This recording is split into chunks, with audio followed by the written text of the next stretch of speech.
Quão poderoso é Jesus? Jesus contra um homem forte. Quem tem poder para entrar na casa de um homem forte e saquear seus bens? Somente alguém ainda mais forte, alguém capaz de amarrá-lo e saquear sua casa. Marcos capítulo 3, versículo 27. Os evangelhos são incrivelmente relevantes, pois destacam a vitória que Jesus Cristo conquistou em nosso nome através de sua obediência ao longo de sua vida. Essa vitória, no passado, tem consequências cósmicas e pessoais que nos afetam diretamente no presente.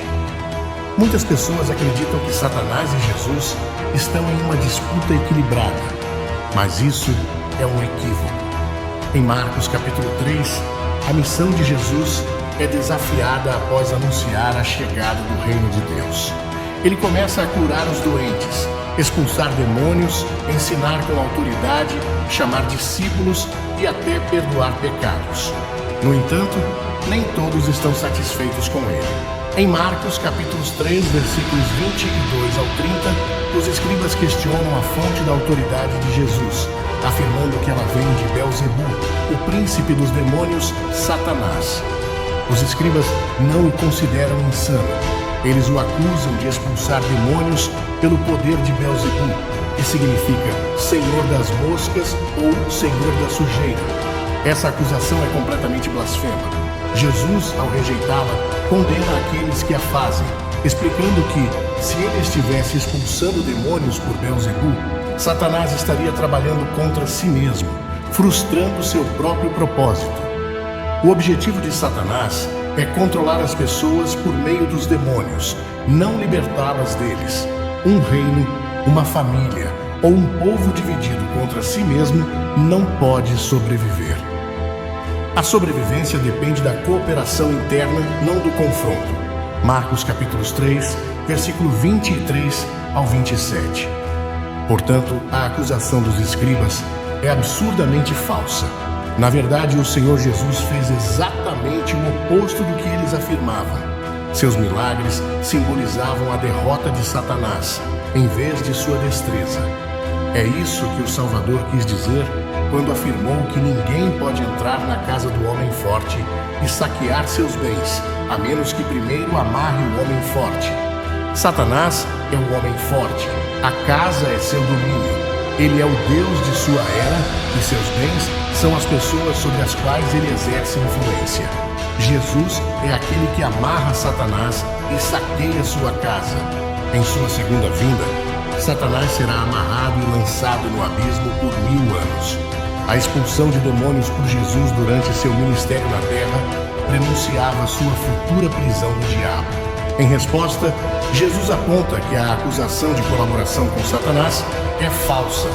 Ele afirma que veio amarrar o homem forte, referindo-se a Satanás, para que Jesus, ele mesmo, como o homem mais forte, pudesse saquear a casa de Satanás. Essa é a explicação de Jesus dos eventos que encontramos em Marcos, capítulos 1 a 3. Satanás é o homem forte que guarda o que lhe pertence, e o ministério de Jesus derrota esse homem forte, seja na expulsão dos demônios do homem mudo ou no sentido mais amplo. Jesus olha para cada vida liberta da dominação de Satanás e diz: estou saqueando o reino de Satanás, uma vida de cada vez. Não há nada em nossa vida que deva permanecer sob o domínio de Satanás. Aquele que amarra o homem forte e saqueia sua casa é nosso Senhor ressuscitado. Satanás é poderoso e protege suas possessões zelosamente, mas Jesus é mais forte. Somente ele pode amarrar Satanás e nos resgatar de seu domínio. João capítulo 12, versículo 31.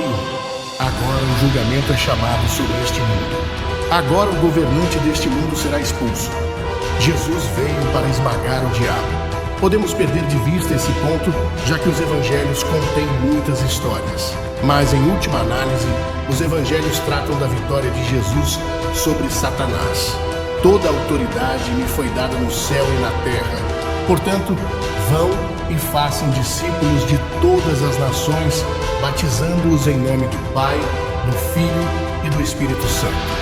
Mateus capítulo 28, versículo 18 e 19. Este é o Jesus ressuscitado. Aqui, Jesus instrui seus discípulos independentemente de seus deveres após sua partida. E Jesus veio e falou com eles, dizendo: toda a autoridade me foi dada no céu e na terra. Portanto, vão e façam discípulos de todas as nações, batizando-os em nome do Pai, do Filho e do Espírito Santo, ensinando-os a observar todas as coisas que vos tenho ordenado. E eis que estou com vocês todos os dias, até a consumação dos séculos. Amém. Lemos: toda a autoridade me foi dada no céu e na terra. Esta comissão que se segue é dada à luz da autoridade de Jesus. Isso mostra que se trata de um comando autoritário, não de uma proposição.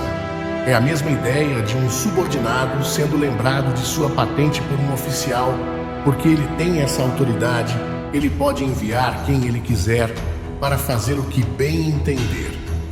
Dominar todas as coisas, todas as nações, todos os dias.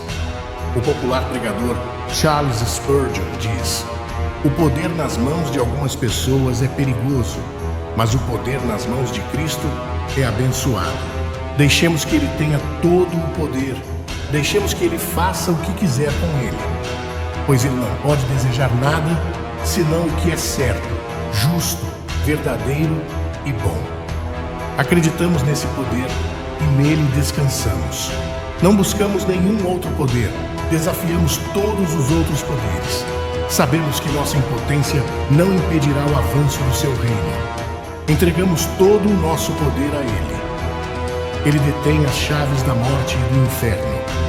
Eu sou vivente. Estive morto, mas agora estou vivo para todo o sempre. E tenho as chaves da morte e do Hades. Apocalipse capítulo 1, versículo 18. É Jesus quem diz isso a João. Esta conversa é fundamental, pois é o último encontro pessoal com Jesus registrado na Bíblia. Ao possuir as chaves da morte, o Cristo ressuscitado tem controle e autoridade sobre a morte. Quando Jesus morreu, o fez no momento de sua escolha, ao entregar seu espírito. A notícia de que Jesus já estava morto surpreendeu Pilatos. Tendo autoridade sobre a morte, Jesus pôde ressuscitar dos mortos depois de entregar seu espírito. Além disso, ele tem o poder de libertar seus seguidores da morte, para que possam estar com ele para sempre. O inferno é um território terrível, onde os poderes do mal e do terror realizam seus julgamentos e assembleias terríveis.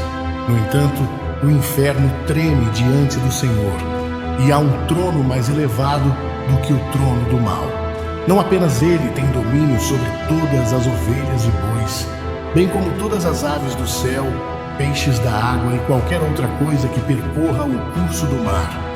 Mas ele também tem autoridade sobre a morte e o inferno. Isso ocorre porque o homem glorificado recebeu essa autoridade para que, ao nome de Jesus, todo joelho se dobre nos céus, na terra e debaixo da terra, e toda língua confesse e reconheça abertamente que Jesus Cristo é o Senhor, Deus soberano, para a glória de Deus Pai. Filipenses capítulo 2, versículo 10 ao 11. O popular pregador S.M. Lockridge comentou: os fariseus não puderam suportá-lo, mas descobriram que não podiam detê-lo. Pilatos não pôde encontrar nenhum erro nele. As testemunhas não conseguiram fazer seus depoimentos concordarem. Herodes não pôde matá-lo. A morte não pôde lidar com ele, e o túmulo não pôde segurá-lo. Na vida cotidiana, a chave é um símbolo de posse real e poder. Quando o inquilino devolve a chave ao senhorio, o proprietário recupera o controle da posse da casa. Nosso Senhor Jesus Cristo continua supremo. A ressurreição de Jesus Cristo é a primeira vez na história da humanidade que alguém ressuscitou dos mortos e nunca mais experimentará a morte. Alguns daqueles que foram ressuscitados posteriormente sucumbiram à morte novamente. Cristo venceu a morte porque não tinha pecado. A maldição sobre a humanidade no jardim do Éden, trazida pelo pecado, foi claramente declarada em Gênesis capítulo 2, versículo 17. Mas apenas da árvore do conhecimento, reconhecimento do bem e do mal, não comerás, porque no dia em que dela comeres, certamente morrerás. Por causa de sua desobediência, Cristo venceu a morte, e as consequências para nós são eternas. É a vitória de Cristo sobre a morte que sustenta as boas novas do Evangelho. Sem a ressurreição, não há Evangelho, na verdade, não há esperança para nós de forma alguma. 1 Coríntios capítulo 15, versículo 17, nos alerta: e, se Cristo não tivesse ressuscitado, a nossa fé seria inútil e impotente, uma mera ilusão. Continuaríamos em nossos pecados, sob o controle e o castigo do pecado. Profetas inspirados encheram o povo de Deus com anseio pelo dia em que o Senhor abolisse a morte. Isaías capítulo 25, versículo 8 nos promete: ele engolirá a morte para sempre. O Senhor soberano enxugará todas as lágrimas, removerá para sempre todo insulto contra sua terra e seu povo. O Senhor falou. A morte era a arma mais poderosa e aterrorizante do diabo contra nós.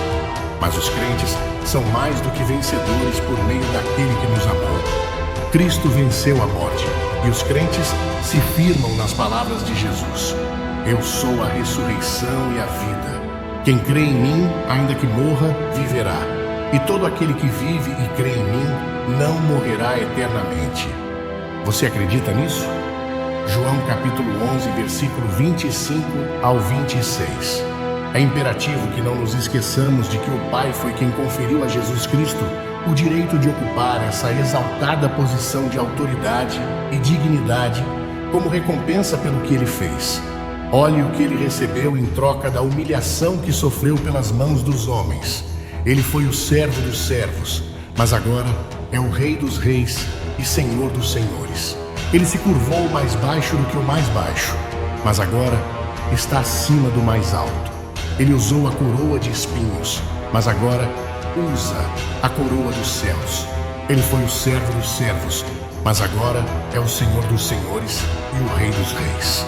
Vamos adorá-lo e permitamos que nossos corações, ao ponderar essas verdades simples, mas inestimáveis, ofereçam seus tesouros aos pés dele e o entronizemos como Senhor sobre tudo. Oremos. Mas antes, peço que ajude o canal com o Altíssimo, se inscrevendo e deixando seu comentário e o like. Agora, oremos. Querido Pai Celestial, hoje elevamos nossos corações em oração, agradecidos pela vitória de Cristo sobre a morte e pela promessa da vida eterna. Reconhecemos que, através da ressurreição de Jesus, nossa fé ganha significado e poder, libertando-nos do domínio do pecado. Acreditamos, confiamos e nos apegamos a Jesus, o nosso Salvador, que é a ressurreição e a vida. Senhor, lembramo-nos de que foi o teu amor que exaltou Jesus à sua posição de autoridade sobre todas as coisas. Ele é o Rei dos reis e Senhor dos senhores, cujo poder e glória superam qualquer adversidade. Conceda-nos a graça de viver em vitória sobre o medo da morte, sabendo que, por meio de Cristo, a morte perdeu seu domínio sobre nós. Que possamos viver com esperança e alegria, compartilhando o Evangelho da ressurreição e convidando outros a crerem no Salvador, que concede vida eterna. Obrigado, Senhor, por esta dádiva inestimável. Que nossas vidas reflitam a confiança em Cristo e que possamos entronizá-lo como Senhor sobre todas as áreas de nossas vidas. Em nome de Jesus, oramos. Amém.